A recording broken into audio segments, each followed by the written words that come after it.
अब हम बात करते हैं धनबाद सीट को लेकर।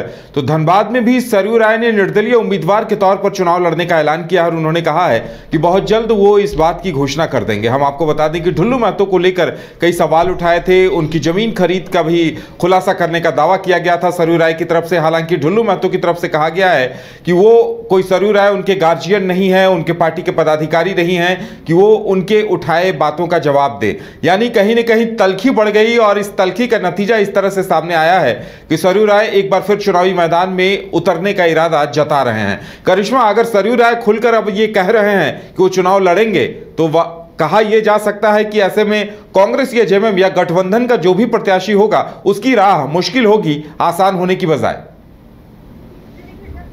की ओर से धनबाद में प्रत्याशी की नाम की घोषणा हुई थी, यानी कि बाघमारा विधायक ढुल्लू महतो को टिकट दिया गया था भारतीय जनता पार्टी की ओर से। तब से निर्दलीय विधायक सरयू राय पूरे तरीके से विरोध करते हुए नजर आ रहे थे और यही वजह थी कि सरयू राय सीधा धनबाद पहुंचते हैं। और धनबाद लोकसभा सीट काफी हॉट सीट कहलाता है, क्योंकि देखिए उस वक्त आपने देखा होगा कि जब से सरयू राय की एंट्री हुई थी धनबाद में, तब से यही कहा जा रहा था कि सरयू राय निर्दलीय चुनाव लड़ सकते हैं धनबाद लोकसभा सीट से। हालांकि इसको लेकर उन्होंने प्रेस वार्ता भी की थी और मीडिया के सामने अपनी बातों को रखने की कोशिश की थी। उनका कहना था कि अगर कांग्रेस की ओर से उन्हें सपोर्ट मिलता है तो वो जरूर धनबाद लोकसभा सीट से चुनाव लड़ने की सोचेंगे, वो भी निर्दलीय। हालांकि बीच में उनका बयान नहीं सामने आ रहा था। अब देखिए सूत्रों के हवाले से यही जानकारी प्राप्त हो रही है कि सरयू राय ने कहा है कि धनबाद लोकसभा सीट से वो चुनाव लड़ना चाहते। अब सवाल ये उठता है कि अगर वो निर्दलीय चुनाव लड़ेंगे तो कांग्रेस की ओर से प्रत्याशी कौन होगा? क्या कांग्रेस सरयू राय को सपोर्ट करेगी? क्योंकि कांग्रेस के प्रदेश अध्यक्ष राजेश ठाकुर से जब हमने बातचीत की थी उदय, तो उनका स्पष्ट रूप से कहना था कि सरयू राय अब तक उनके सामने आकर अपनी बातों का जिक्र नहीं किए हैं या फिर ये नहीं कहे हैं कि उन्हें धनबाद से निर्दलीय चुनाव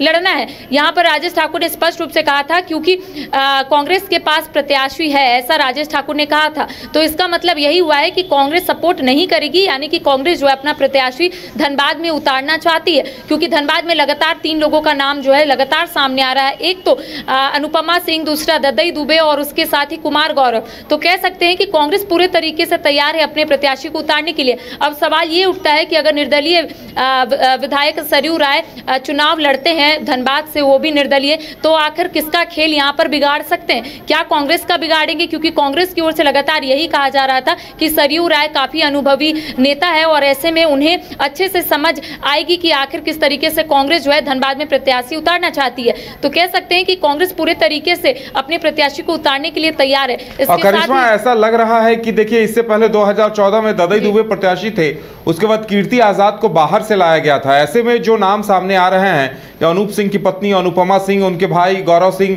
तो एक ही घर में 2 प्रतिद्वंदी जरूर सामने आ गए हैं। लेकिन लगता है कांग्रेस कहीं ना कहीं इन युवा चेहरों के विकल्पों पर भी गौर जरूर कर रही होगी।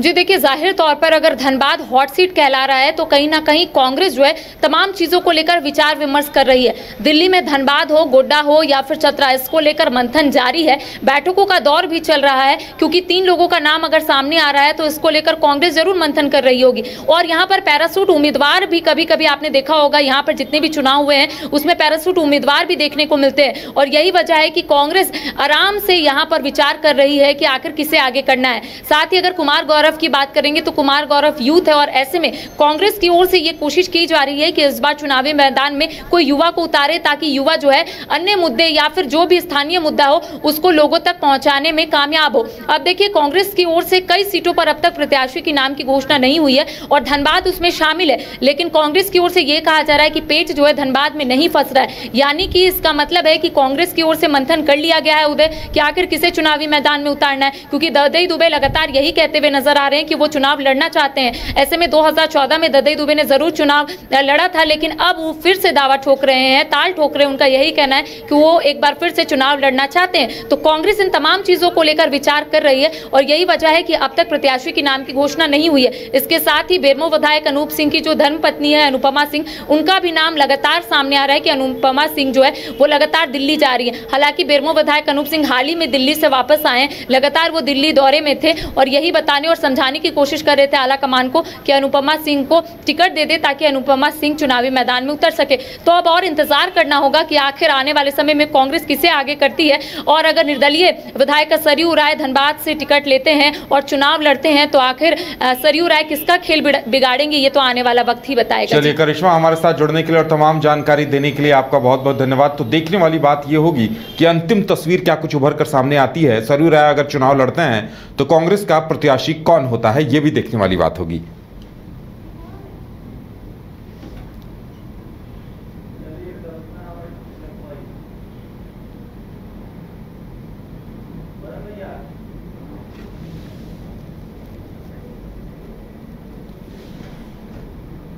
एलीट इंस्टीट्यूट, अगर आपके अंदर चाह है तो एलीट आपकी राह है। IIT हो या मेडिकल, आप चाहते हैं अपने आप को उत्कृष्ट दिखाना, आप चाहते हैं खुद को एक IITian के रूप में दिखना या मेडिकल के क्षेत्र में आगे बढ़ना, तो एलीट आपके लिए बहुत बड़ी ताकत के साथ आपके सामने है। आइए, खुलिए, बढ़िए, पहुंचिए। Elite institute.